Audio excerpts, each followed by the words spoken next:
Iki banyu gula Jawa lur. Rencana arep tanggo menu omben manuk trucukan. Lah iki mau bar tak angin-anginke karo tak jemur lur. Biasane tak nehi banyu gula pasir lur.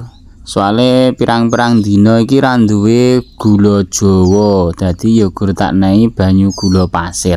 Dilalah esuk mau bojoku ning pasar lah ya tak titipi kon tuku gula Jawa sisan. Nek menu banyu gula iki ora bendina lur, kadang seminggu ping pindho.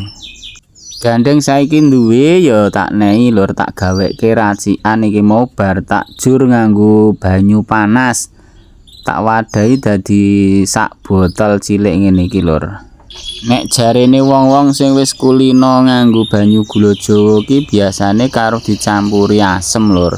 Baning dilalah ya ora duwe asem iki ya gur gula Jawa tok. Muga-muga bar ngombe banyu gula Jawa iki ya gek gelem tambah gacor lur. Wis ngono wae lur, iki tak channelke meneh. Muga-muga engko gek muni. Wis kenek ngurungan-rungan lur. Matur nuwun.